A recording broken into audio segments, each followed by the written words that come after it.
ఈ యొక్క సంస్థని స్థాపించడం జరిగింది. ఆయన వారు 40 సంవత్సరాల పాటు భారతదేశంలో మన సనాతన ధర్మం గురించి ప్రచారం చేస్తూ ఉన్నారు. అప్పట్లో మన భారతీయులంతా కూడా ఈ పాశ్చాత్య సంస్కృతి వెనకాల అనుసరిస్తూ ఉన్నారు అనమాట. అప్పుడు ఈ సంస్కృతి అన్నటువంటిది ట్రాన్సిట్ పీరియడ్, మనం ఆధ్యాత్మికత నుంచి భౌతికంలోకి వెళ్ళేటువంటి సమయం అది.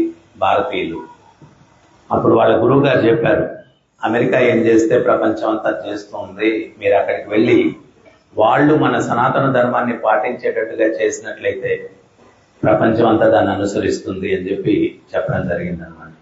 సో 70 సంవత్సరాల వయసులో భగవద్గీత, భాగవతం వీటన్నిటిని కూడా ఆంగ్లంలోకి అనువాదం చేసుకొని ఒక బొగ్గు తీసుకొని వెళ్లే నౌకలో ప్రయాణం చేసి ఆయన అమెరికాకి వెళ్తారు. అక్కడ కారు గ్యారేజీల్లో, పార్కుల్లో ఉంటూ ఎముకలు కొరికేసే చల్లనమాట. సో ఆయన ప్రచారం మొదలుపెట్టి 10 సంవత్సరాల లోపు ప్రపంచం అంతా కూడా 14 సార్లు పర్యటించి అన్ని వర్గాల వారిని కూడా ఈ సనాతన ధర్మాన్ని అనుసరించేటట్టుగా చేస్తారనమాట. నోబెల్ లారెట్స్, పిహెచ్డీలు, సైంటిస్టులు, మ్యూజిషియన్స్, పొలిటీషియన్స్, అమెరికన్స్, ఆఫ్రికన్స్. ముఖ్యంగా ఆయన ఈ మానవాళి యొక్క శ్రేయోభిలాషి. మనందరికీ కూడా ఆనందం కావాలా? ఎవరికైనా దుఃఖం కావాలని కోరుకుంటారో చెప్పండి? అందరికీ ఆనందం కావాలి. అయితే ఆనందానికి సూత్రం తెలియాలి. లెక్కలు వేసేటప్పుడు సూత్రం తప్పైతే శేషం తప్పు అవుతుంది, అవునా? అదే రకంగా జీవితంలో ఆనందం కావాలా అనుకొని సూత్రం తెలియకుండా ఆనందం కోసం మనం పరితపించే ఉపయోగం లేదనమాట. సో ఆయన చాలా సరళంగా సామాన్యులకు కూడా అర్థమయ్యే రీతిలో చెప్పారు. ఇప్పుడు ప్రభుత్వ చట్టాలు ఉంటాయి, వాటిని మనం ఉల్లంఘిస్తే ప్రభుత్వం శిక్షిస్తుంది. Ignorant of law is no excuse. నాకు చట్టం తెలియదండి, అందువల్ల హత్య చేశాను, ఈ ఒక్కసారికి సన్మానం చేయండి అంటే ఒప్పుకుంటారా? చట్టం తెలుసుకొని జీవనాన్ని గడపాలి. సమాజంలో జీవించేటప్పుడు, ప్రకృతిలో జీవించేటప్పుడు ప్రకృతి చట్టాలు కూడా తెలుసుకొని జీవనాన్ని గడపాలి. ఆ ప్రకృతి చట్టాలని తెలియపరిచేటువంటిదే భగవద్గీత, శాస్త్రం, ఇవన్నీ కూడా. దాంట్లో డూస్ అండ్ డు నాట్స్, ఏం చేయొచ్చు, ఏం చేయకూడదు, ఏం చేస్తే ఆనందాన్ని పొందుతారు, ఏం చేస్తే దుఃఖాన్ని పొందుతారు, ఇటువంటి సత్యాలు ఆ భగవద్గీతలో ఇవ్వడం జరిగిందన్నమాట. అయితే దురదృష్టం ఏంటి అంటే, ఎవరన్నా చెప్పారనుకోండి భగవద్గీత చదవండి అని, మన ఇమ్మీడియట్ గా వచ్చే ఆన్సర్ ఏంటి అంటే, అప్పుడే దేనికి స్వామి, 60-70 సంవత్సరాల తర్వాత కదా అంటే. ఇప్పుడు ఎవరైనా కానీ యంత్రం ఏదైనా యంత్రాన్ని వాడేదానికి ముందే మాన్యువల్ చూడాలి. ఏదైనా యంత్రాన్ని వాడేదానికి ముందే మాన్యువల్ చూడాలి. ఆ మాన్యువల్ చూడకుండా ఆ యంత్రాన్ని పిచ్చి పిచ్చిగా వాడి అది రిపేర్లు అయిన తర్వాత ఇప్పుడు మాన్యువల్ చూస్తానంటే ఉపయోగం ఏమని చెప్పండి? 60-70 సంవత్సరాలకి యంత్రం పని అయిపోయింది. కళ్ళు కనిపించట్లేదు, చెవులు వినిపించట్లేదు, కాళ్ళు కీళ్ళు పడిపోయాయి, అప్పుడు ఉపయోగం ఏముంది? సో అందువల్ల మనం ఏంటి అంటే, ప్రహ్లాదుడు భాగవతంలో చెప్తాడు, కౌమార ఆచరతే ప్రాజ్ఞో. ఉగ తెలిసినప్పటి నుంచి ధర్మం ఏంటో తెలుసుకొని దానికి అనుగుణంగా జీవితాన్ని మలుచుకొని జీవించిన వాడే ఇహములో పరములో శాంతిగా ఉండేదానికి, ఆనందంగా ఉండేదానికి అవకాశం ఉంది. ఇక్కడైనా అక్కడైనా ఆనందంగా ఉండాలా అంటే ధర్మం ఏంటో తెలుసుకొని దానికి అనుగుణంగా జీవితాన్ని మలుచుకొని జీవించేవాడే ఆనందంగా ఉండేదానికి అవకాశం ఉందని ప్రహ్లాదుడు భాగవతంలో చెప్పడం జరుగుతుందన్నమాట. ఈరోజు మనం ఏంటి అంటే, ఏదో టెక్నాలజీ అని చెప్పి మన ధర్మాన్ని వదిలిపెట్టేశాం.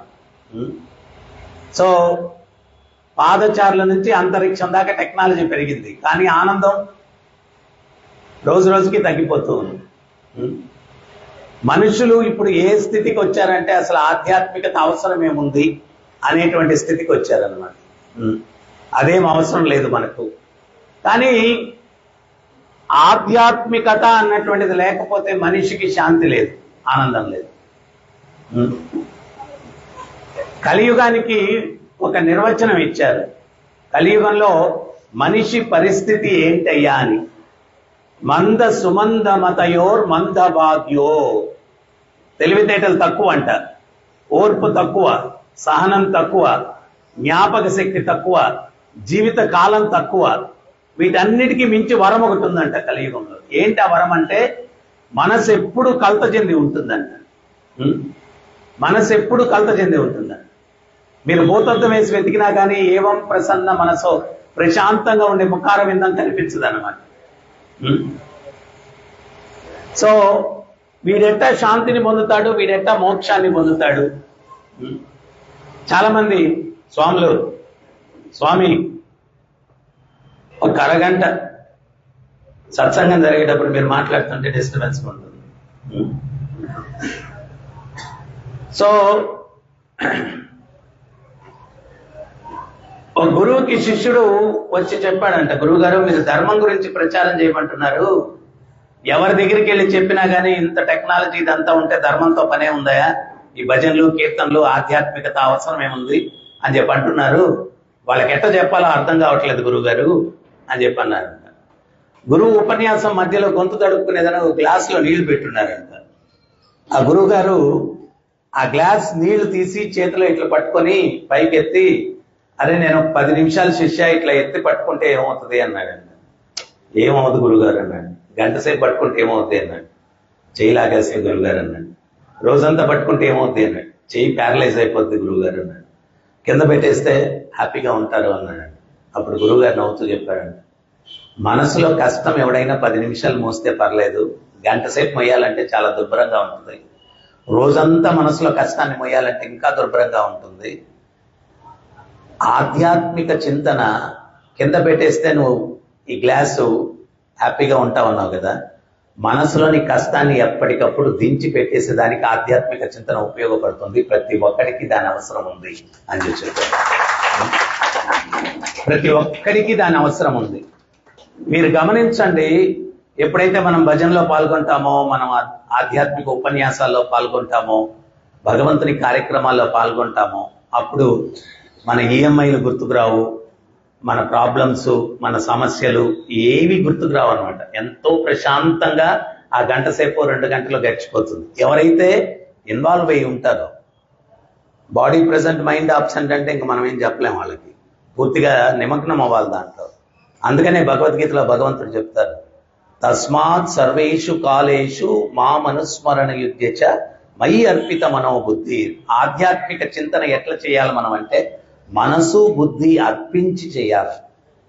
మనసు బుద్ధి అర్పించి. సో కేవలం ఆధ్యాత్మిక చింతనకు మాత్రమే మనసులో ఉండేటువంటి కలతలను తొలగించేటువంటి శక్తి ఉంది, వేరే దేనికి లేదనమాట. వేరే దేనికి లేదు. అందుకని మనం ఏంటి అంటే, ఆ మనుష్య జీవితం చాలా మంది ఏమనుకుంటారంటే, మోక్షం వీటన్నిటికే కదా భక్తి, మనకు అవన్నీ దేనికి, మనకు డబ్బు ఒకటే కావాలా. డబ్బు ఉంది కానీ ప్రశాంతత ఉందా లేదా, అదొక్కటి ఆలోచించు. ఇదే గోదావరి తీరంలో ఒక జమీందారు ఉండేవాడంట. ఆయనకి ఎక్కడ లేని డబ్బు ఉందంట, కానీ ఎప్పుడు టెన్షన్ అయ్యి. ఆయన ఇంటి పక్కన చిన్న పాలేరు ఉండేవాడంట, పూరి గుడిసెలో. ఆ రోజు కూలీ చేసుకోవడం, మిగిలిన సమయంలో భగవత్ చింతనలో ఆనందంగా గడిపేవాడంట. అసలు వాడు కాలు భూమి మీద నిలబడేది కాదంట. ఎప్పుడు చూసినా కానీ వాడు గోవింద బోలో గోపాల బోలో అంటూ చిందులేస్తూ వాడు నృత్యం చేసుకుంటూ ఉండేవాడంట. ఈ జమీందారికి వాడిని చూస్తే అసూయ, నాకు ఇంత డబ్బు ఉంది, నేను ఎప్పుడు టెన్షన్ పడుతుంటాను, వీడేమో ఆఫ్టర్ ఆల్ కూలి పని చేసుకునేవాడు, వీడు పూరి గుడిసెలో ఉంటాడు, ఎప్పుడు గోవింద బోలో గోపాల బోలని గెంతుతూ ఉంటాడు వీడు. ఒకరోజు ఏం చేశాడంటే, ఒక 10,000 వరహాల మూట తీసుకెళ్ళి గుడిసెలో పడేశాడంట. అది వచ్చి పడిన దగ్గర నుంచి ఇతనికి టెన్షన్ మొదలైంది. గుడిసె చుట్టూ ప్రదక్షిణాలు చేస్తున్నాడు, లోపలికి వెళ్తున్నాడు, బయటకు వస్తున్నాడు. అప్పుడు జమీందారు చూసి నాకు ఒక తోడు దొరికాడు అనుకున్నాడు. ఒక వారం రోజులు అట్లా నడిచింది. వారం రోజుల తర్వాత మళ్ళా వీటి గోవింద గోపాల అంటూ చిందులేస్తూ కనిపించాడు. ఈ జమీందారు తట్టుకోలేక తోడు దొరికి తప్పించుకున్నాడు వీడని చెప్పి అతని దగ్గరికి వెళ్ళిపోయి, అరే వారం రోజులు టెన్షన్ ఉన్నావు, మళ్ళా చిందులేస్తూ గోవింద గోపాల అంటున్నావు, ఏంటి విశేషం అన్నాడంట. అతను అన్నాడంట, ఈ శరీరాన్ని ఆత్మని ఒకటిగా ఉంచుకునే దానికి ఏదో ఉద్యోగం పని చేసుకొని మిగిలిన సమయం అంతా భగవత్ చింతనలో చాలా హ్యాపీగా ఉన్నాను. ఎవడో పనికిమాలినోడు ఒక 10,000 వరహాల మూట తెచ్చి నా గుడిసెలో పడేశాడు. అది వచ్చి పడిన దగ్గర నుంచి దీన్ని ఎట్ట కాపాడుకోవాలా, దీన్ని ఎట్ట ఖర్చు పెట్టుకోవాలా, విపరీతమైన టెన్షన్ అయిపోయింది. ఈ రోజు ఏకాదశి పర్వదినం, ఈ టెన్షన్ కారణం ఈ మూటే కదా అని అర్థం చేసుకున్నాను, తీసుకెళ్లి గోదాట్లో పడేసి వచ్చేసాను, హ్యాపీగా ఉన్నాను అన్నాడు. తీసుకెళ్లి గోదాట్లో పడేసి వచ్చేసాను, హ్యాపీగా ఉన్నాను. చాలా మంది ఏమనుకుంటారంటే ధనమిదం జగత్, డబ్బుంటే చాలు అనుకుంటారు. డబ్బు కాదు మనిషికి కావాల్సింది నిజంగా ఆనందంగా ఉండడానికి. అంటే లేనివాడు డబ్బుంటే ఆనందంగా ఉంటుందండి, ఉండేవాడు ఉన్నాడు కదా డబ్బు, వాడు ఆనందంగా ఉన్నాడు చూడండి. తర్వాత పెళ్లి కానివాడు అనుకుంటాడు పెళ్ళి అయితే నేను హ్యాపీగా ఉంటాను. పెళ్ళైన వాళ్ళు చాలా మంది ఉన్నారు కదా, వాళ్ళు హ్యాపీగా ఉన్నారేమో చూడు. నన్ను మొన్న ఎవరో ఒక ఆయన అడిగారు అనమాట, గురుగారు ఆడవాళ్ళు పెళ్ళైంది లేదు అంటే ఈజీగా గుర్తుపట్టచ్చు, మెట్టెలు వేసుకుంటారు, మంగళసూత్రం ఉంటుంది, మరి మగవాడు ఎట్టండి పెళ్ళైందో లేదో గుర్తించడం అని చెప్పి అడిగాడు. నేను అన్నాను, ఎవడి ముఖంలో ఏడుపు ముఖం ఉంటుందో వాడిని చూసి గుర్తించాలి పెళ్ళైందని చెప్పి. ఇంకొక ఆయన అడిగాడు, పెళ్ళెందుకు గురుగారు అంత గ్రాండ్గా చేస్తారు అన్నాడు. పెళ్ళెందుకు అంత. సో ఒక పిల్లవాడు వచ్చి అడిగాడు, ఇట్లాగా ఎందుకు గ్రాండ్గా చేసుకుంటారు గురుగారు అంటే నేను ఒకటే చెప్పాను, లైఫ్లో వాడికి చివరి గ్రాండ్ రోజు నాయన అది, తర్వాత ఇంకా గ్రాండ్నెస్ అంటూ జీవితంలో ఏం ఉండదు, అన్ని దుఃఖాలు మొదలవుతాయి, అందుకని పెళ్లి గ్రాండ్గా చేసుకుంటారు. సో అవి ఉన్నవాడు ఉన్నాడు, లేనివాడు ఉన్నాడు, మరి ఇద్దరు దుఃఖంగానే ఉన్నాడు. లేనివాడు అనుకుంటున్నాడు నాకు లేదు కాబట్టి నేను దుఃఖంగా ఉన్నానని, మరి ఉన్నోడు కూడా దుఃఖంగానే ఉన్నాడు కదా. సో నిజమైన దుఃఖానికి కారణం ఆచార్యులు ఏం చెప్తారు అంటే, చేపను నీటిలో నుంచి బయటకు తీసి పంచపక్ష పనమానాలు పెట్టండి, ఎయిర్ కండిషన్ రూమ్ ఇవ్వండి, దూరదర్శనం చూపించండి, కొద్ది క్షణాల్లో చేప చనిపోతుంది. హరే కృష్ణ. ఎందువల్ల అంటే దాని యొక్క శాశ్వత స్థానం చేపకు నీటిలో ఉండడం.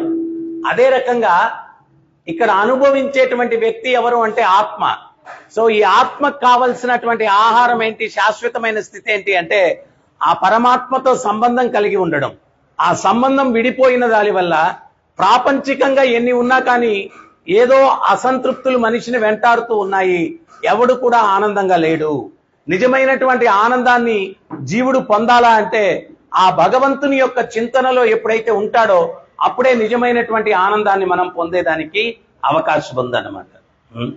సో అందువల్ల ముఖ్యంగా మనందరం కూడా మ్యాక్సిమం పూజలు పునస్కారాలు ఇవన్నీ కూడా చేస్తాం. ఎందుకు చేస్తాం అంటే ఏదో సోమవారం పూజ చేస్తే మంగళవారానికి లాటరీ తగులుతుందేమో, లేకపోతే ఇంకోటి మంచి జరిగిపోద్దేమో, అదేమో ఇదేమో అనేటువంటి ఆలోచనలతో, తర్వాత ఇంకోటి చేసే పూజలు పునస్కారాల్లో కూడా పూర్తి విశ్వాసం కూడా ఉండదు.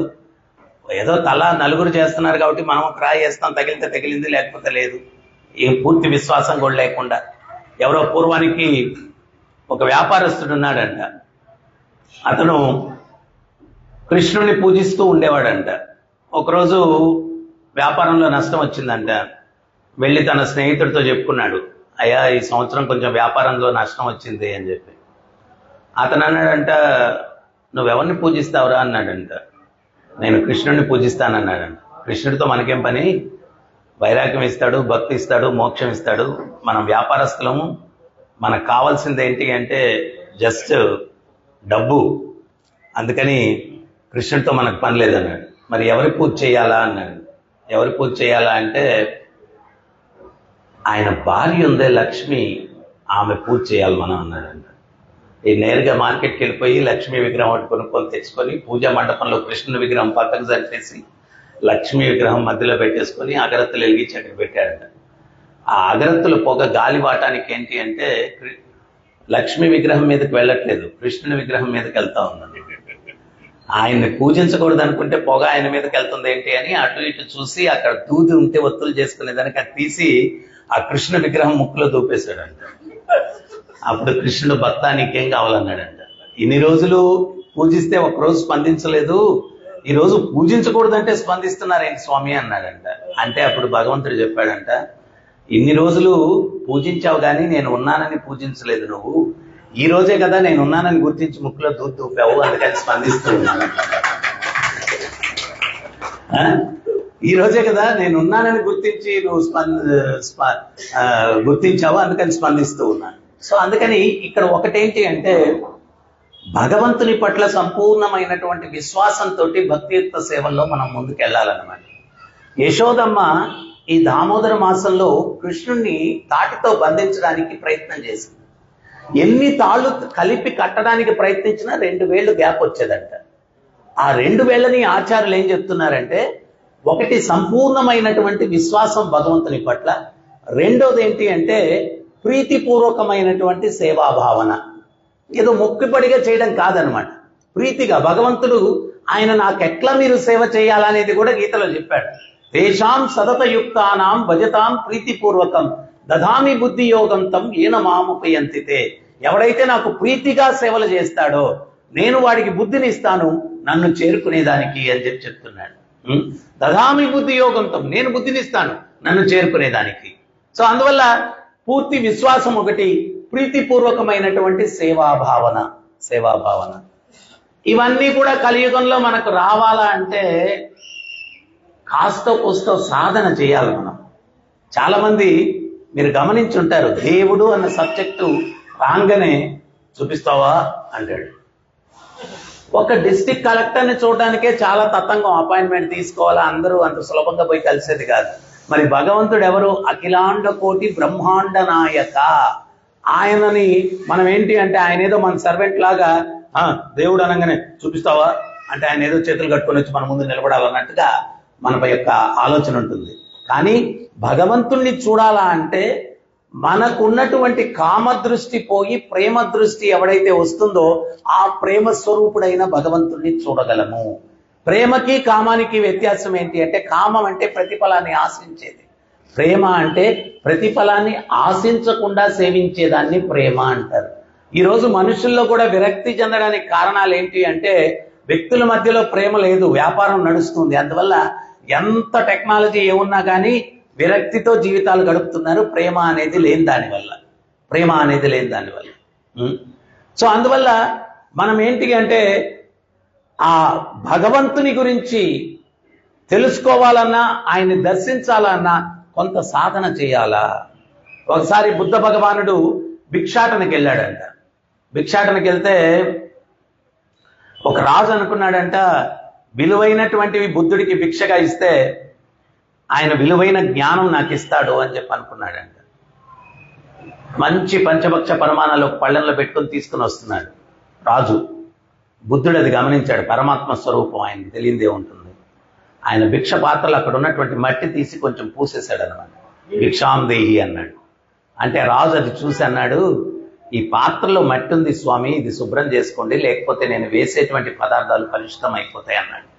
అప్పుడు బుద్ధుడు అన్నాడు, నా నుంచి గొప్ప జ్ఞానాన్ని నువ్వు ఆశిస్తున్నావు, నీ మనసులో చాలా మాలిన్యం ఉంది, సాధన చేసి దాన్ని శుద్ధి చేసుకో, లేకపోతే నేను ఇచ్చే జ్ఞానం కలుషితం అయిపోతుంది అన్నాడు.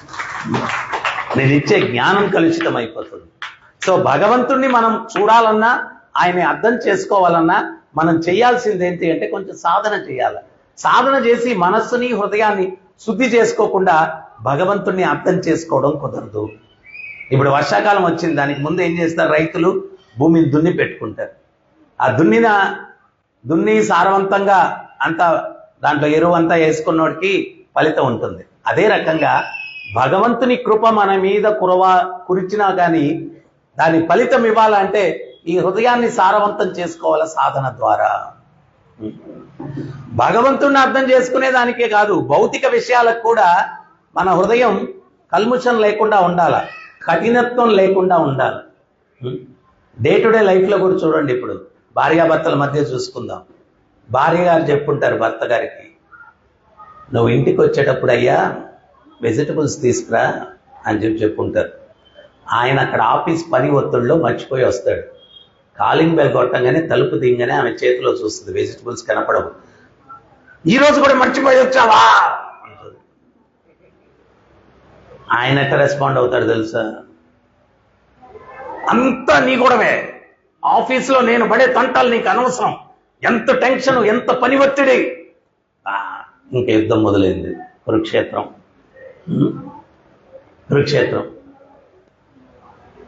దాన్నే డిఫరెంట్ వేలో కూడా ప్రజెంట్ చేసుకోవచ్చు. ఏంటండి ఈరోజు కూడా మర్చిపోయి వచ్చారా అని కొంచెం సాఫ్ట్గా చెప్పాలంటే ఇక్కడ సాఫ్ట్నెస్ ఉండాలి. ఇక్కడ హార్డ్గా ఉంటే మనం సాఫ్ట్వేర్ కాదండి, మేము హార్డ్వేర్, మాకెక్కడ సాఫ్ట్నెస్ వస్తుంది అంటే ఇంకా అట్లాగే ఉంటుంది, యుద్ధంగా ఉంటుంది.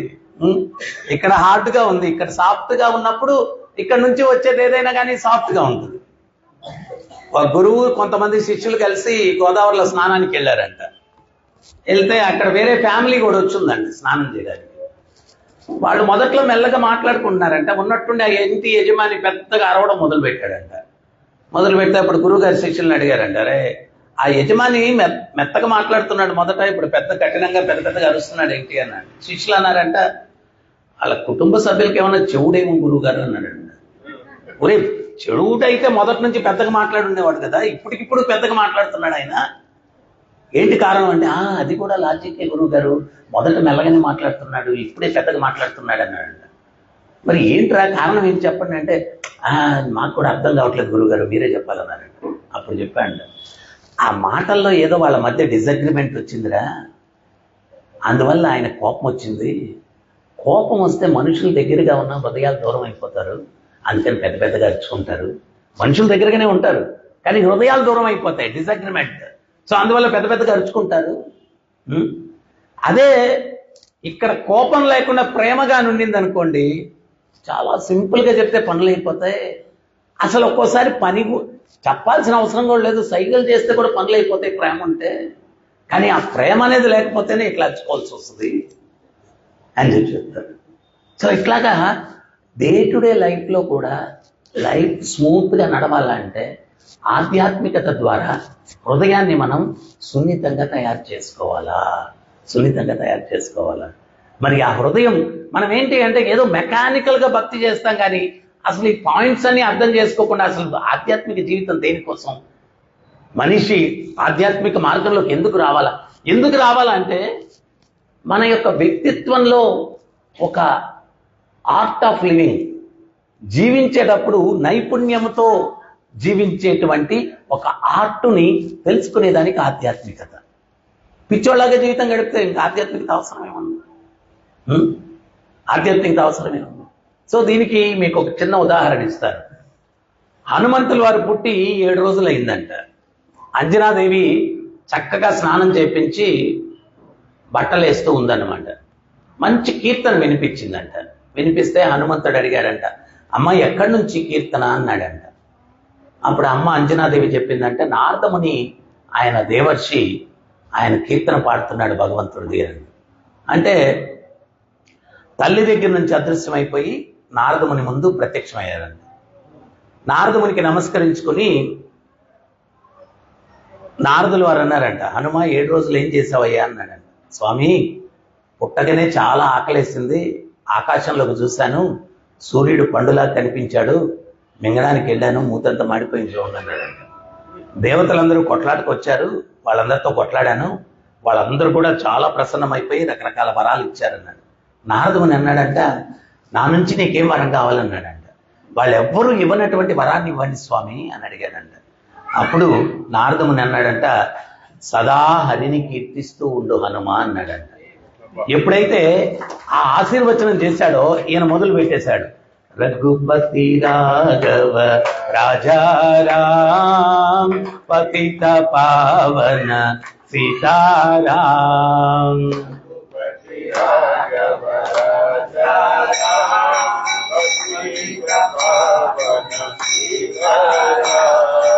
రఘుపతి రాఘవ రాజారాం పతిత పావన సీతారాం.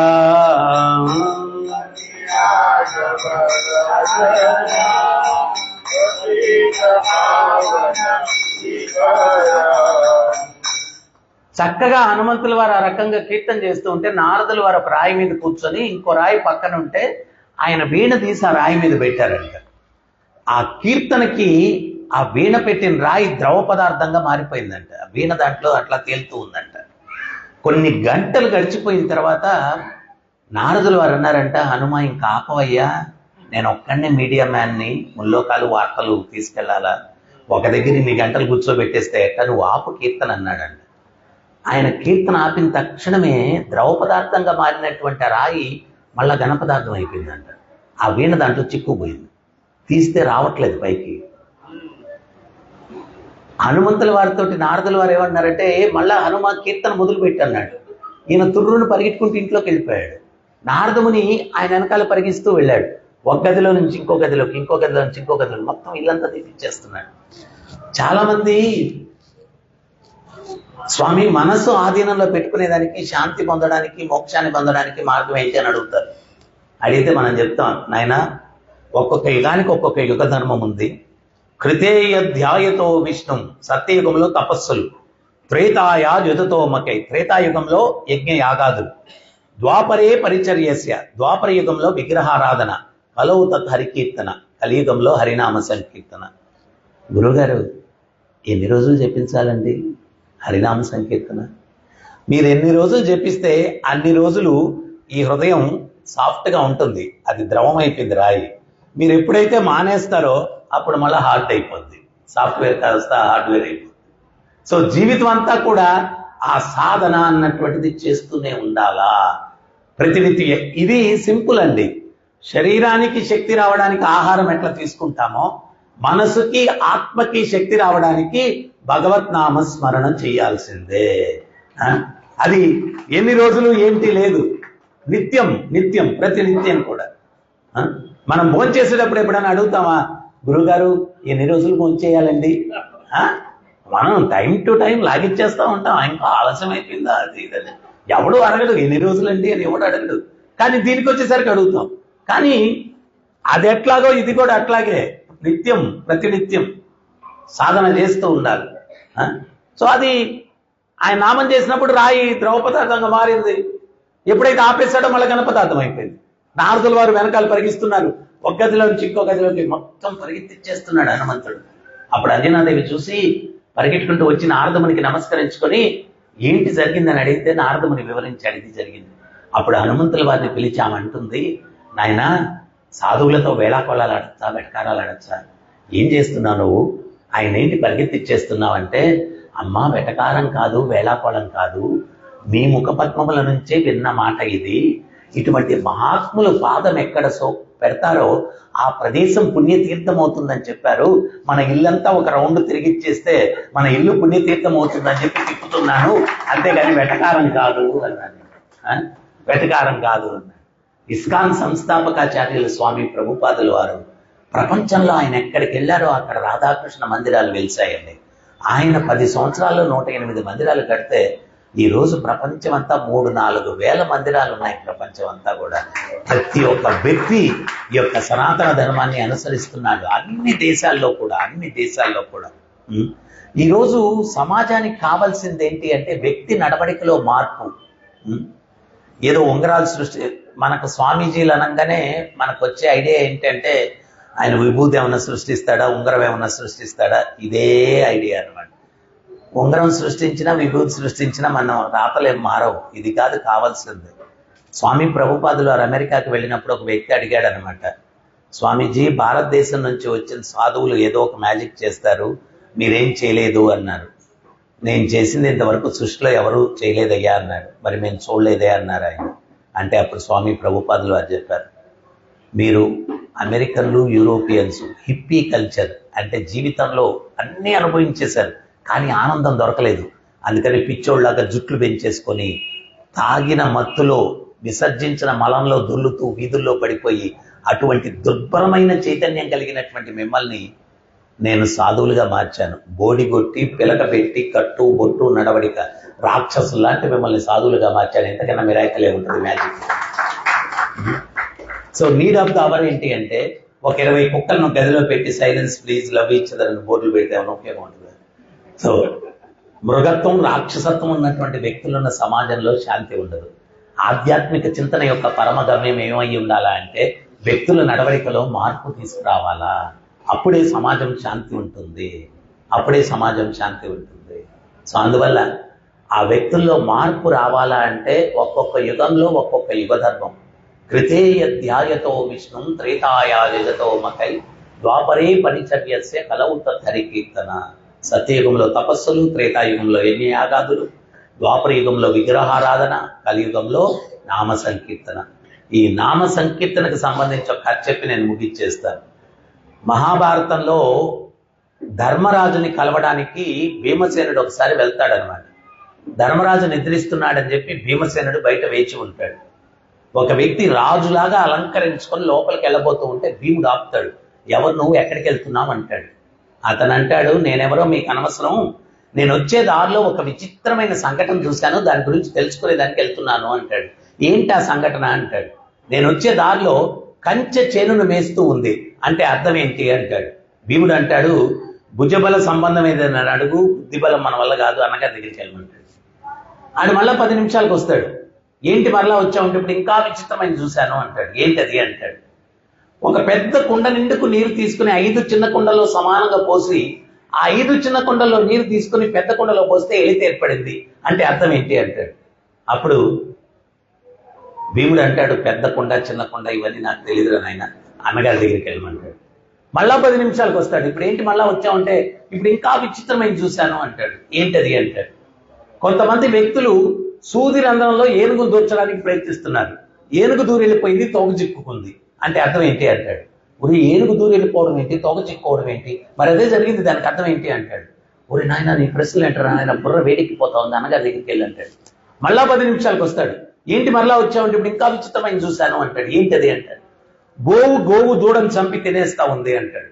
అరే గోవు సాధు జంతువు, అది దూడను చంపి తినడం ఏంటి అంటాడు. మరి అదే జరుగుతుంది, దానికి అర్థం ఏంటి అంటాడు. నాకు తెలియదురా నాయన, అన్నగారి దగ్గరికి వెళ్ళమంటాడు. మళ్ళా 10 నిమిషాలకు వస్తాడు. ఇప్పుడు ఇంకా విచిత్రమైన చూశాను అంటాడు. ఏంటది అంటాడు. కొంతమంది తీర్థయాత్రలకు వెళ్తూ ఉంటే కొండ మీద నుంచి బండ దొల్లుకుంటూ మార్గానికి అడ్డంగా పడిపోయింది. ఎవరు తొలగించడానికి ప్రయత్నించినా తొలగింపబడలేదు. ఒక బక్క చిక్కిన భక్తుడు తన దోవతీకున్న నూలు పోగు తీసి దాన్ని కట్టి లాగితే అది దొల్లుకుంటూ పక్కన పడిపోయి పగిలిపోయి పొడైపోయింది.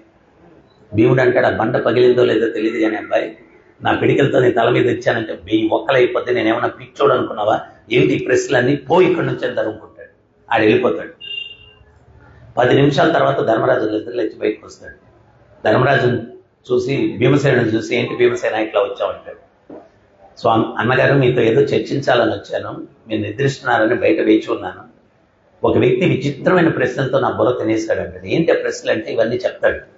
అప్పుడు ధర్మరాజు అంటాడు, వాడిని పట్టి బంధించావా అంటాడు.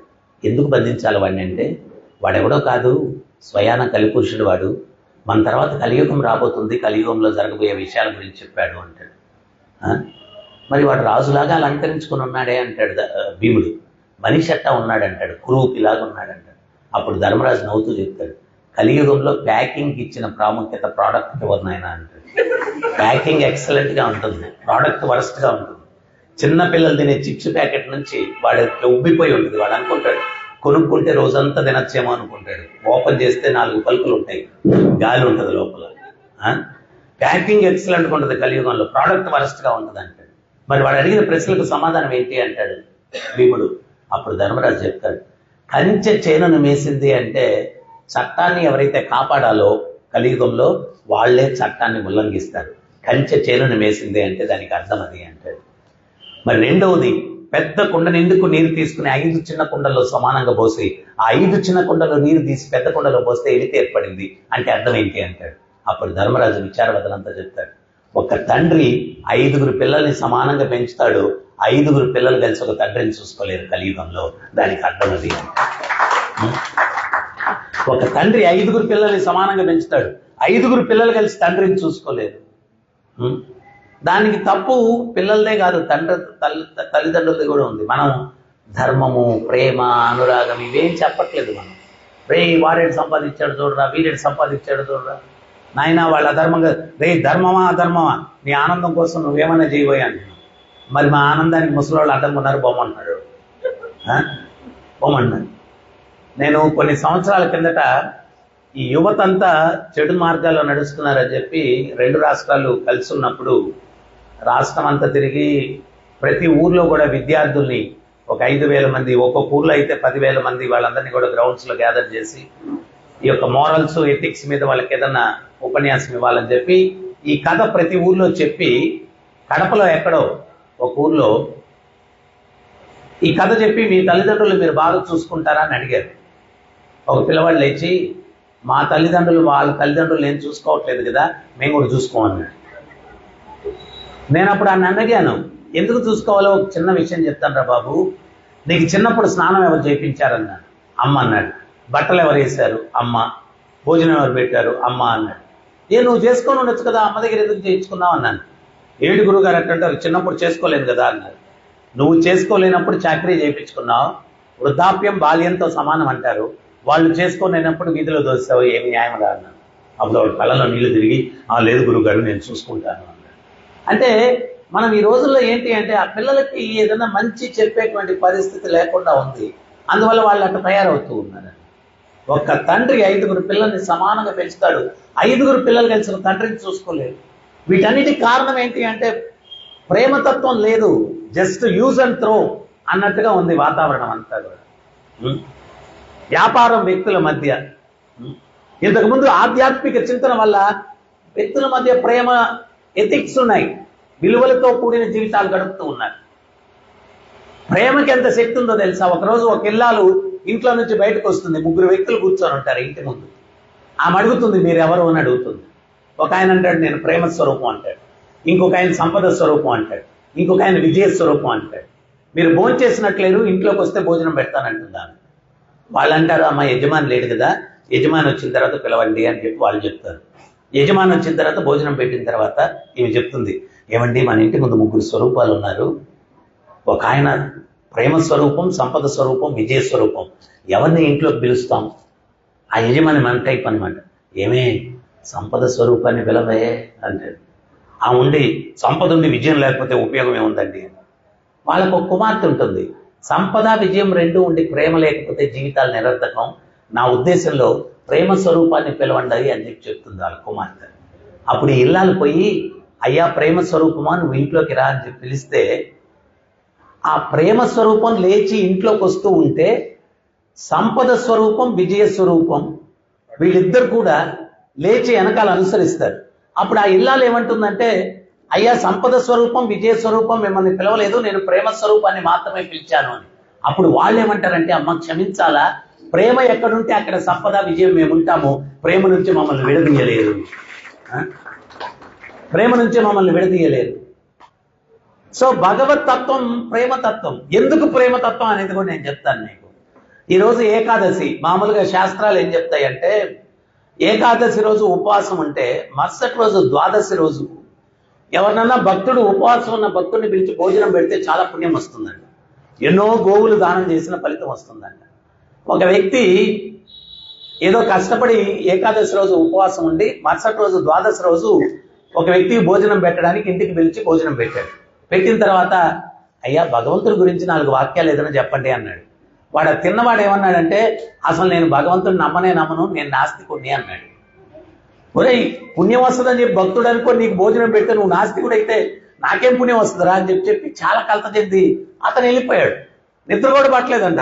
అరే నాస్తికుడికి భోజనం పెట్టాను, నాస్తికుడికి భోజనం పెట్టాను, నాస్తికుడికి భోజనం పెట్టాను అని చెప్పి కొంచెం కునుకు వచ్చిందంట. అర్ధరాత్రి నిద్రలో పోయిన తర్వాత స్వప్నంలోకి భగవంతుడు వచ్చి ఒక్క నాస్తికుడికి భోజనం పెట్టిన దానికి నువ్వు అంత కలత చెందావు, ఈ భౌతిక జగత్తులో మాక్సిమం నన్ను నమ్మే వాళ్ళు ఎవరు లేరు, వాళ్ళందరికీ నేను భోజనాలు పెడుతున్నాను, మరి నేనంటే ఫీల్ అవ్వాలన్నాడు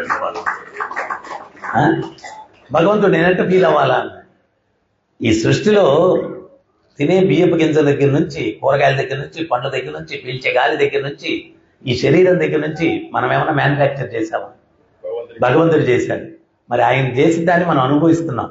స్వామి ఎవడన్నా ఎండలో తిరిగి వస్తే ఒక గ్లాస్ నీళ్ళు ఇస్తే చల్లగా థ్యాంక్ యూ అంటాం. మనం ఎన్నిసార్లు థ్యాంక్ యూ చెప్పాను చెప్పండి ఇవన్నీ అనుభవిస్తూ భగవంతుడికి. మనం ఎన్నిసార్లు థ్యాంక్స్ చెప్పాను చెప్పండి, ఎంత కృతజ్ఞులం మనం చెప్పండి. అన్నీ ఆయన ఇచ్చేది అనుభవిస్తూ పైపెచ్చు ఆయన నిందించడం కూడా చేస్తాం మనం. మనం చేసిన కర్మకి మనకు కష్టాలు వస్తూ ఉన్నాయి. ఆ కష్టాలు వస్తే ఆయన నిందిస్తాం, ఆయన నిందించి ఏం చేస్తాం? నీ కర్మ నువ్వు చేసావు, దాన్ని బట్టి నువ్వు అనుభవిస్తున్నావు కష్టాలు. సో అందుకని మనం ఏంటి అంటే మనము మన నుంచి ఏమీ ఆశించకుండా భగవంతుడు అన్ని మనకి ఇస్తున్నాడంటే అది నిజమైనటువంటి ప్రేమ. ఆయనే నిజమైనటువంటి ప్రేమ స్వరూపుడు, ఆయనే నిజమైనటువంటి ప్రేమ స్వరూపుడు. ఆయన్ని మనం ఎప్పుడైతే సేవిస్తామో అప్పుడు మనలో ప్రేమ ఉంటుంది. మనతో ఉన్న వ్యక్తులకు ఆ ప్రేమను మనం పంచగలము. ఇంతకు ముందు రోజుల్లో ఆధ్యాత్మికత ఉన్నప్పుడు వ్యక్తుల మధ్యలో ప్రేమ ఉంది. ఆ ఆధ్యాత్మికతను ఎప్పుడైతే నిర్లక్ష్యం చేశామో ప్రేమ లేదు. అందువల్ల ఎంత కష్టపడి ఏం చేసినా జీవితం చివరిలో ఏదో అసంతృప్తి. యజమాని రోజంతా కష్టపడి ఇంటికి వస్తాడు. ఆయన సోఫాలో కూర్చొని టీవీ ఆన్ చేసి రిలాక్స్ అవుదామని ఏమే కాఫీ అంటాడు. ఆయన కాఫీ కప్పు తెచ్చేసరికి కళ్యాణ్ జ్యువెలర్స్ అడ్వర్టైజ్మెంట్ టీవీలో, మంచి నెక్లెస్, మంచి ప్యాటర్న్. ఏమండి నెక్లెస్ భలే ఉందండి అంటది. అనగానే వీడి గొంతులో ఎలక్కాయ పడుతుంది అనమాట. ఒరే అనవసరంగా పెట్టాను టీవీ అని చెప్పి మొన్నే కదా తీసిచ్చాను లాస్ట్ మంత్ అంటే అది ఓల్డ్ అండి, ఇప్పుడు న్యూ అండి అని కప్పు వెనక్కి వెళ్ళిపోద్ది అనమాట. అప్పుడు వీడు అనుకుంటాడు ఏదో ఒకటి కమిట్ అయితే కానీ గొంతు తెరిచేటట్లేదని చెప్పి అనుకుంటాడు. అప్పుడు ఆడికి ఏం అర్థం అవుతుంది చెప్పండి? అట్టని చెప్పి నేను మగవాళ్ళు కూడా స్వార్థంగానే ఉంటారు అందరూ, ఎవరైనా వైసీ వర్స. ఆధ్యాత్మిక భావన ప్రేమతత్వం లేకపోతే ఇద్దరి వ్యవహారాలు వ్యాపారం లాగానే ఉంటాయి. సో ఆ ప్రేమ అనేది రావాలంటే ఖచ్చితంగా ఆధ్యాత్మిక చింతన. ఒక తండ్రి 5గురు పిల్లల్ని సమానంగా పెంచుతాడు, 5గురు పిల్లలు కలిసి ఒక తండ్రిని చూసుకోలేరు అంటే వ్యక్తుల్లో ప్రేమ లేదు. ఇవన్నీ ఎందుకు చెప్తున్నానంటే అమ్మా, ఈరోజు సమాజంలో సమస్యలు ఇవే. నేను ఈ ఓల్డేజ్ హోమ్లకు కూడా వెళ్తాను ఉపన్యాసాలు ఇవ్వడానికి. ఆ తల్లులు తండ్రులు ఎంత ఏడుస్తారు తెలుసా? కష్టపడి ఆస్తులు సంపాదించాం, అది చేసాం, అన్ని చేసాం, కానీ ఒక ముద్ద పెట్టడానికి మాకు కష్టమై మమ్మల్ని ఇక్కడ పడేశారు. ఎంత క్షోభ! చివరి దశలో జీవితంలో మన కోసం అంత పాటుపడి ఏదో ఇచ్చిన వాళ్ళకి ప్రశాంతంగా ప్రాణం వదిలేటువంటి పరిస్థితుల్లో కూడా మన తల్లిదండ్రులు మనం ఉంచట్లేదు. ఎక్కడ మానవత్వం ఇక్కడ? మనం మళ్ళా మైక్గా ఇచ్చామంటే ఏదేదో మాట్లాడతాం, ప్రపంచాన్ని ఉద్ధరించేది నేను ఒక్కడే అన్నట్టుగా. సో కానీ ఎటువంటి చైతన్యం, యాంత్రిక చైతన్యం. ఇప్పుడు ఇది ఫ్యాను చేయి పెడితే నా చేయన కట్ అయిపోతే ఎవరు చేయన కట్, ఇది స్వామీజీ చెయ్యి కట్ చేయకూడదు అనేది ఏమనుకోదు, అది యంత్రం.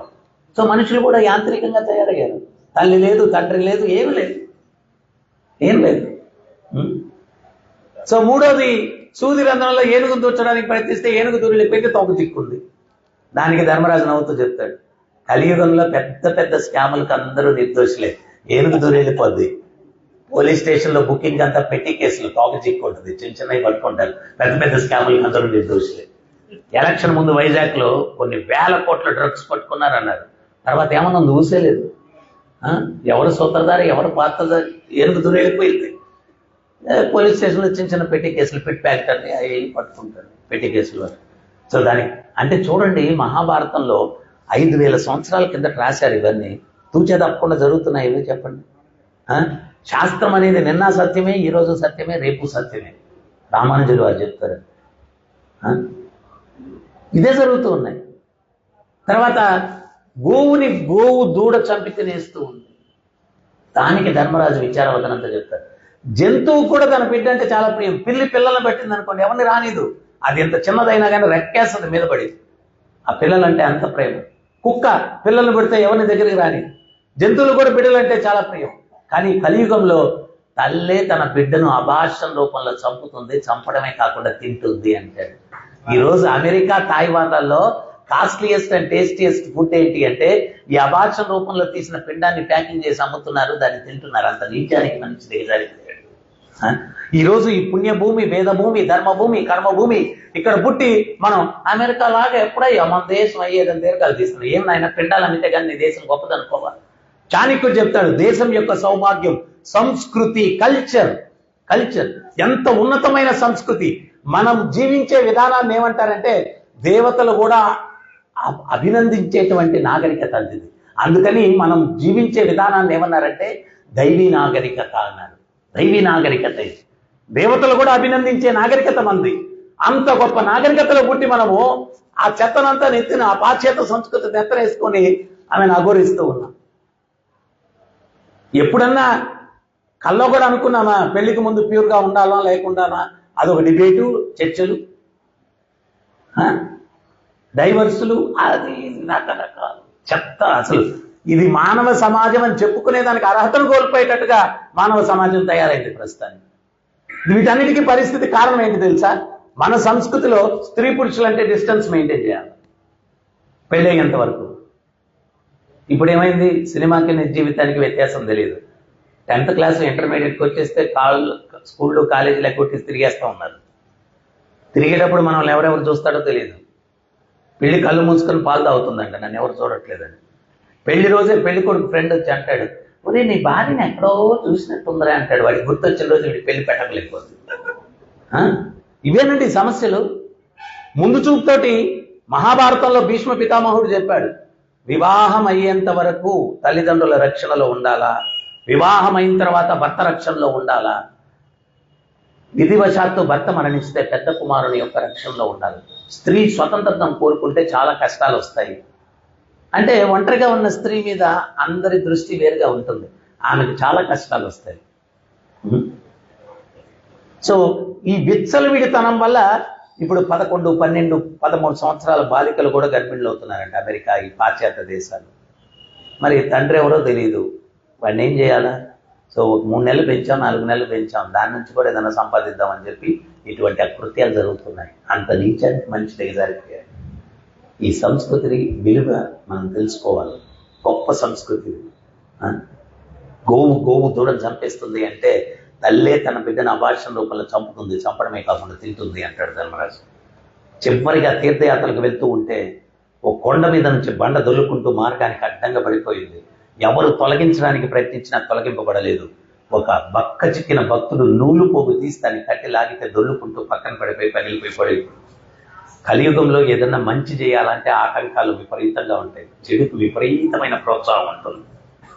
ఇక్కడ ఏదైనా ఇప్పుడు సినిమా షూటింగో లేకపోతే ఇంకేదన్నా అంటే అసలు మనం జనాల్ని కంట్రోల్ చేయగలమా? అస్సలు సమస్య లేదు. అదే 4 మంచి మాటలు. నేను కూడా ఎప్పుడు ఏదైనా జోకులు అది ఇది ప్రవచనాలు చెప్తే వాళ్ళ ఇంట్రెస్ట్ పెట్టి ఉంటారు. ఏదన్నా కొంచెం పద్ధతిగా ఉండాలా, నీతిగా ఉండాలి, ఇటువంటి చెప్పినప్పుడు భార్యాభర్తలు ఒకరి ముఖం ఆయన చూసుకుంటారు, సైకిల్ చేసుకుని లేచి వెళ్ళిపోతూ ఉంటారు. అంటే ఎవరి కోసం చెప్తున్నా? మీకోసమే. దానికి ఒక మంచి ఉదాహరణ ఇస్తాను మీకు. ఒక రాజు దగ్గర 3 మంత్రులు ఉన్నారంట. ఆ రాజు 3కి 3 పెద్ద పెద్ద గోల్డ్ సంచులు ఇచ్చి చెప్పాడంట, మన అంతఃపురం పక్కన పెద్ద తోట ఉంది, మంచి మంచి పంటలు ఉన్నాయి, జీడిపప్పు ఉంది, బాదం పప్పు ఉంది, అన్ని బాగా నింపుకొని రండి మంచి అన్నీ అన్నాడంట. ఒక మంత్రి వెళ్ళాడంట, మంచివన్నీ ఏరుకొని నింపుకొని వచ్చాడు. ఇంకో మంత్రి రాజుండే బిడ్డీ షెడ్యూల్లో మంచివో చెడ్డవో ఏమన్నా చూస్తాడా, ఏం దొరికితే అది నింపేసుకుందామని చెప్పి మంచివి చెడ్డవి అన్నీ నింపుకొని వచ్చేసాడు. ఇంకోటి మనలాగా బాగా తెలివైనడు పాపం, అసలు రాజుగారు ఉండే బిజీ షెడ్యూల్లో ఏమీ చూడదు కదా, తోట దాకా వెళ్ళడం దేనికని చెప్పి అంతఃపురం ముందున్న చెత్తకుండీలో చెత్తంతా నింపుకొని వచ్చేసాడంట. 3 గోల్డ్ సంచులు నింపుకొని వచ్చి నిలబడ్డారు రాజుగారి ముందు. రాజుగారు అన్నారంట, నిన్నటి రోజు మీరు 3 నాకు అపరాధం చేశారు, మీ 3ని 4 రోజులు జైల్లో పెడుతున్నాను, మీరు ఏదైతే గోల్డ్ సంచుల్లో నింపుకొని వచ్చారో అది తింటూ 4 రోజులు మీరు బతకాలా అని చెప్పాడంట. మొదటోడు అన్ని మంచిగా ఉంది, ఒక రిసార్ట్లో స్పెండ్ చేశాడు. రెండోవాడు సగం మంచివి సగం చెడ్డవి, మంచివి అయిపోయి చెడ్డవి తిని 60 రోజు ఎంత తెచ్చాడు. మూడోవాడు ఏం తింటాడు? చెత్త నింపుకొని వచ్చాడు.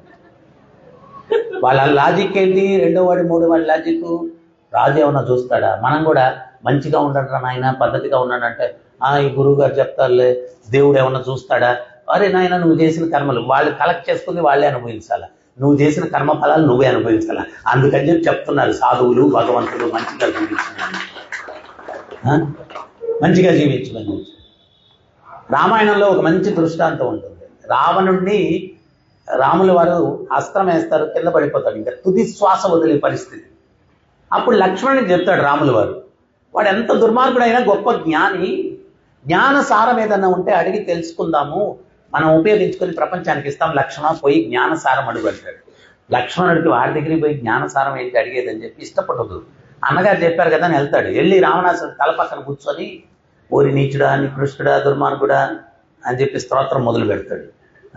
నువ్వు పాపివి, దుర్మార్గుడివి, అది ఇది అని చెప్పి, అయినా గొప్ప జ్ఞానివి, జ్ఞానసారం ఉంటే కొంచెం అంటాడు. ఎవరన్నా అట్ట అడిగితే చెప్తారండి? రావణాసురుడు తల తిప్పుకుంటాడు, ఏం మాట్లాడు. లక్ష్మణుడు లేచి వచ్చేసి రాముల వారితో ఏమంటాడంటే, దుర్మార్గుడు చచ్చేటప్పుడు కూడా అహంకారం పోలేదన్నగారు, ఏం జ్ఞానసారం ఇవ్వలేదంటాడు. పరమాత్మ ఆయనకి తెలియదు ఏముంటుంది, ఎట్టడిగావు నాయన అంటాడు. ఎట్టడిగాను అంటాడు. జ్ఞానం అడిగే పద్ధతి అది కాదు, నేను నేర్పిస్తానని కోదండం పక్కన పెట్టి రాముల వారు వెళ్ళి పాదాల దగ్గర కూర్చొని చేతులు జోడించి దానవేంద్ర అంటూ సంబోధిస్తాడు. నీకు నాకు ఏ రకమైన వైరం లేదు, నా భార్యను అపహరించడం వల్ల నీతో యుద్ధం చేయాల్సి వచ్చింది, అయినా గొప్ప జ్ఞానివి, జ్ఞాన సారం ఏదన్నా ఉంటే నాకేమో నేను ఉపయోగించుకొని ప్రపంచానికి ఇస్తాను అంటాడు. అది విన్న తక్షణమే అసురు నయనాలతోటి రావణాసురుడు, స్వామి మీకు మీ సోదరుడికి ఎంత వ్యత్యాసం ఉంది, నేను చెయ్యని అపరాధం లేదు మీ పాద పద్మాలకి, నా పాదాల దగ్గర కూర్చొని చేతులు జోడించి జ్ఞాన సారం అడుగుతున్నారంటే మీ మహోన్నత హృదయానికి వేరే తార్కాణం ఏముంది, అయినా జీవితం చివరి దశలో ఉన్నాను, పెద్ద పెద్ద ఉపన్యాసాలు ఇవ్వలేదు, నేను అర్థం చేసుకున్న జ్ఞాన సారం ఒకటే అన్నాడు. ఏంటది అంటే, మంచి పనులు చేసి ఆనందంగా జీవించడానికి మనిషి ఉత్సాహపడ్డు, చెడ్డ పనులు చేసి కష్టాలు కొని తెచ్చుకునేదానికి ఉత్సాహపడ్డాడు. సీతను అపహరించడానికి పడ్డ ఉత్సాహం ఆమెను తిరిగి అప్పగించడానికి నేను పడలేదు. అందువల్ల నాకు నా పరివారానికి ఏమైందో చూడండి. దయచేసి ప్రపంచానికి చెప్పండి, మంచి పనులు చేయడానికి ఉత్సాహపడమని చెప్పండి, చెడ్డ పనులు చేయడానికి ఉత్సాహపడద్దని చెప్పండి. ఇదే నేను అర్థం చేసుకున్న జ్ఞానసారం. ఇదే నేను అర్థం చేసుకున్న జ్ఞానసారం అంటే. సో వీళ్ళు తీర్థయాత్రలకు వెళ్తూ ఉంటే కొండ మీద నుంచి బండ దొల్లుకుంటూ మార్గానికి అడ్డంగా పడిపోయింది. ఎవరు తొలగించడానికి ప్రయత్నించినా తొలగింపబడలేదు. ఆ నూలు పోగుతో దాన్ని కట్టి లాగితే దొల్లుకుంటూ పక్కన పడిపోయింది. ఆ నూలు పోగుని ధర్మరాజు చెప్తాడు, కలిర్దోష నిదే రాజన్ హస్తి ఏకో మహాగుణ కీర్తనాది ఏవ కృష్ణస్య ముక్త సంగ పరం. కలియుగం దోషాలకు నిధి, వజ్ర వైడూర్యాలకు కాదు. అయితే ఒక్క సుగుణం ఉంది. ఏంటి ఆ సుగుణం అంటే, కీర్తనాది ఏవ కృష్ణస్య ముక్త సంగ పరం. కృష్ణుని యొక్క కీర్తన ఎవరైతే చేస్తారో అన్ని దోషాల నుంచి విముక్తిని పొందుతారు. అన్ని దోషాల నుంచి విముక్తిని పొందుతారు. సో అందువల్ల మీరందరూ కూడా లైఫ్ హ్యాపీగా, ఎనర్జెటిక్గా, ఆనందంగా ఉండాలా అంటే భగవత్ చింతనను మీ జీవితంలో యాడ్ చేసుకోండి. సన్యాసం తీసుకోమని ఎవరికి చెప్పట్లేదు. చెడుకు సన్యాసం, చెడుకు లేని భగవంతుడిని మీ జీవితంలోకి చేర్చుకోండి. సున్నాలు ఎన్ని పెట్టినా విలువ ఉందా? 1000 సున్నాలకి ఏమైనా విలువ ఉందా? 1,00,000 సున్నాలకి అనపర్తులు ఏమన్నా స్పెషల్గా? ఒక్కటి చేరిస్తే అన్ని సున్నాలకు విలువ. ఆ ఒక్కడు భగవంతుని మీ జీవితంలోకి చేర్చుకోండి, హ్యాపీగా ఉంటాం. నేను నిన్న భువనేశ్వర్లో రాత్రి 12 గంటలకు ప్రోగ్రామ్ అయింది. 1 గంట పడుకునేసరికి అయింది. ఉదయంతో మళ్ళీ 4 గంటలకు లేచి రెడీ అయ్యి అక్కడి నుంచి ఆన్ రోడ్ రాజమండ్రి చేరుకున్నాను. నేను ఇక్కడికి వచ్చేసరికి 5:30 అయింది. 15 మినిట్స్లో మళ్ళీ టక్ ఫ్రెష్ అప్ అయ్యి డ్రెస్ మార్చుకొని, డ్రైవర్ నాతో వచ్చిన వాడు అన్నాడు, గురుగారు నా వల్ల కాదని చేయలేదు అన్నాడు. అతన్ని పంపించేసి నేను డ్రైవ్ చేసుకొని ఇక్కడికి వచ్చాను. నేను ఎనర్జెటిక్గా ఉన్నానో లేదో చెప్పండి. సేమ్ ఎనర్జీ మీకు కూడా రావాలంటే ప్రతిరోజు భగవత్ నామాన్ని జపించండి, ఆధ్యాత్మిక చింతనలో ఉండండి. జీవితం అంతా ఎనర్జెటిక్గా, హ్యాపీగా ఉంటారు. జీవితాంతంలో మళ్ళీ ఈ ఫుల్ ప్రపంచానికి రాకుండా భగవంతుడిని చేరుకోగలరు. నాతో పాటు 3 సార్లు భగవత్ నామం చెప్పండి. హరే కృష్ణ హరే కృష్ణ కృష్ణ కృష్ణ హరే హరే, హరే రామ రామ రామ హరే హరే, హరే కృష్ణ కృష్ణ కృష్ణ హరే హరే, హరే రామ రామ రామ హరే హరే, హరే కృష్ణ కృష్ణ కృష్ణ హరే హరే, హరే రామ రామ రామ హరే హరే. దానికి పైపెచ్చి ఇంకోటండి, ఈరోజు ఏకాదశి ఉపవాసం కూడా. ఇంకోటి ఏంటి అంటే, నామం ఎందుకు చేయాలనేది చైతన్య మహాప్రభు చెప్తారు. శరీరం అపరిశుభ్రంగా ఉంటే స్నానం చేస్తాం, హృదయం అపరిశుభ్రంగా ఉంటే నామం. ప్రహ్లాదుడు చెప్తాడు, నామం ఎంత శక్తివంతమైంది, నామ రూపంలో అందరి హృదయాల్లోకి ప్రవేశించి హృదయాలను ప్రక్షాళనం కావిస్తావు అంటాడు. ఆ హృదయం, ఇప్పుడు అద్దం ఉంది, అద్దం మీద ధూళి కప్పుకొని ఉంటే మన రూపం కనిపించదు. ఆ ధూళిని తొలగిస్తే మన రూపం కనిపిస్తుంది.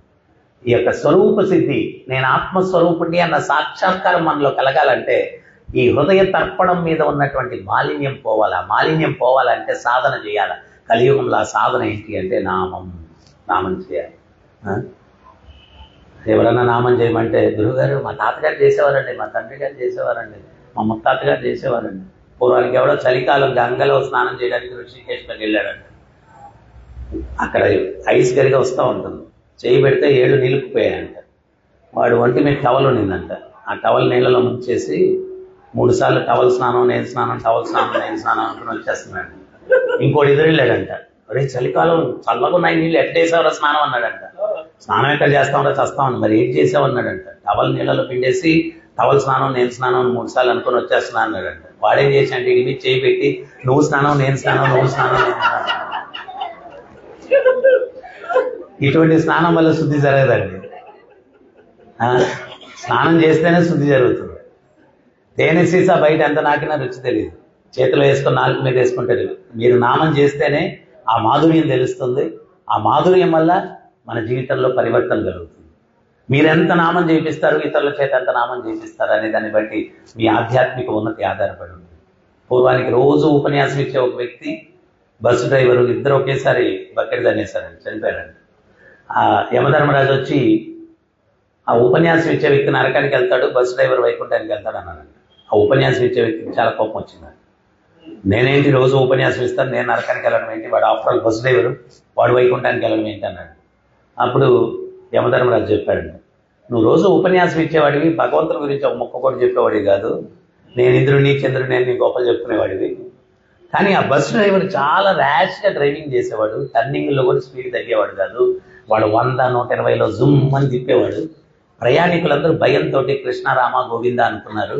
కొన్ని వేల మంది ప్రయాణికుల చేత వాడు భగవత్నామం చేయించాడు, అందుకని వైకుంఠానికి వెళ్తాడు.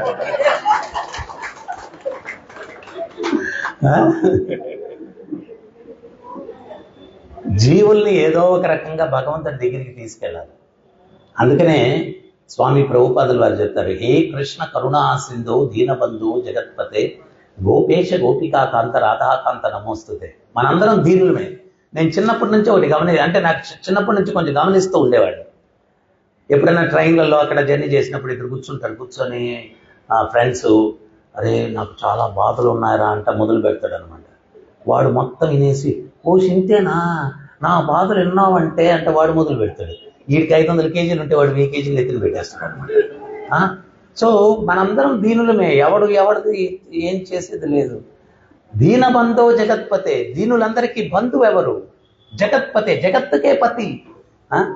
ఒకసారి ఆయనకి మనం ఆశ్రయం పొందితే ఆయన మనల్ని రక్షిస్తాడు. భగవంతుడు గీతలో చెప్తున్నాడు, అనన్యశ్చింతయంతో మాం యేజునాం పర్యుపాసతే తేషాపి నిత్యాభియుక్తానాం యోగక్షేమం వహామ్యహం.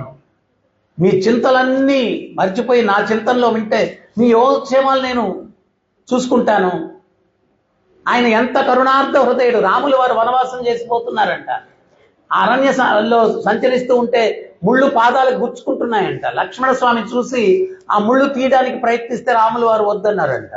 2వ రోజు కూడా గుచ్చుకున్నాయంట, 3వ రోజు గుచ్చుకున్నాయంట. 7 రోజులు అట్లా గుచ్చుకున్న తర్వాత సీతమ్మ తల్లి దగ్గరికి వెళ్ళి చెప్పాడంట, అమ్మా స్వామికి చెప్పమ్మా, మీ రికమెండేషన్ అన్న చేస్తే ఆ ముళ్ళు చూసి నా వల్ల కావట్లేదు, తీసేయాలంటే ఆయన వదలట్లేదు, నన్ను అనుమతించమని ముళ్ళు తీయడానికన్నా.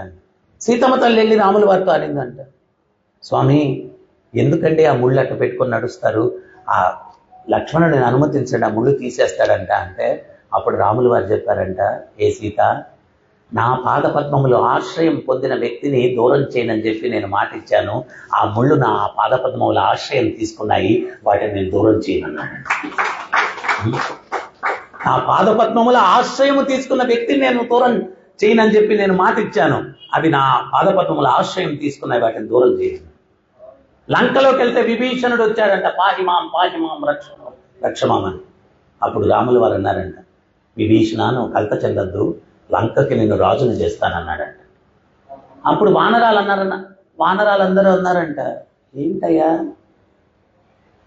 నిమ్మ చెట్టు కాసిన కాయలన్నీ పుల్లగానే ఉంటాయి, రావణాసురుడు, కుంభకర్ణుడు, శూర్పణఖ సేమ్ బ్రాంచ్ వీక్ కూడా, ఇతనికి మీరు అభయం ఇచ్చేస్తున్నారు, రాజును చేసేస్తానంటున్నారు. అప్పుడు రాముల వారు ఆయన చెప్తున్నారంట, నిర్మలమైన మనస్సుతో చెప్తున్నారంట, విభీషణుడే కాదు రావణుడు వచ్చి నాకు ఆశ్రయం పొందినా రాజును చేస్తానన్నాడంట. మరి లంకకి ఈయనకి రాజును చేస్తానని వాగ్దానం చేశారు, మరి రావణుడు వచ్చి శరణాగతి పొందితే ఎక్కడ రాజును చేస్తానన్నాడంట? అయోధ్యకు రాజును చేస్తానన్నాడంట. మరి అయోధ్యకు రాజును చేయాలని భరతుడిని కదా మీ నాన్నగారు కూడా కోరుకున్నారు. అంటే అప్పుడు లంకేశ్వరుడు రావణుని అయోధ్యకు రాజును చేస్తే భరతుణ్ణి వైకుంఠానికి రాజును చేస్తానన్నాడంట. మరి వైకుంఠానికి భరతుణ్ణి రాజును చేస్తే మీరు ఎక్కడ ఉంటారన్నాడంట. అప్పుడు నాకు ఎక్కడా ప్రదేశం లేకపోతే నా పరమ భక్తుడైనటువంటి హనుమంతుని యొక్క హృదయ సామ్రాజ్యంలో కొలువు అవుతాను, నాకేం పర్వాలేదన్నాడు. అటువంటి దేవదేవుడు ఆయనకి మనం శరణాగతి పొందితే మనం రక్షింపబడతాం. సో అందువల్ల మీరందరూ కూడా ఇక్కడ ఏదో మన హేమనిమాయి ప్రభు గారు వచ్చి కార్యక్రమాలు చేస్తున్నారు రెగ్యులర్గా. మీరందరూ కూడా భక్తిలో తీవ్రత పొంది హరే కృష్ణ మంత్రాన్ని జపించి అవకాశం ఉన్నప్పుడు ఇస్కాన్ టెంపుల్కి అక్కడికి రండి. ఇక్కడ సత్సంగంలో వ్యక్తులు కూడా పెంచండి. నేను చెప్పాను కదా, ఆ డ్రైవర్ లెక్క ఉండాలి మనం. ఆడు చాలా మంది చేత నామం చేయించాడు. మనం కూడా మన ఫ్రెండ్ని చెడిపోవడానికి లాక్కెళ్తాం, ఒరే సినిమాకి పోదాం రారా, లేకపోతే ఇంకోటి మంచి కార్యానికి తీసుకురండి, తీసుకొచ్చి వ్యక్తుల్లో మార్పు తీసుకురావడానికి మనం ప్రయత్నం చేయాలన్నమాట. హరే కృష్ణ. నేను ఇంతటితో ముగిస్తాను. హరే కృష్ణ. ఒక్కసారి నామం గట్టిగా చెప్పండి. హరే కృష్ణ హరే కృష్ణ కృష్ణ కృష్ణ హరే హరే హరే రామ హరే రామ రామ రామ హరే హరే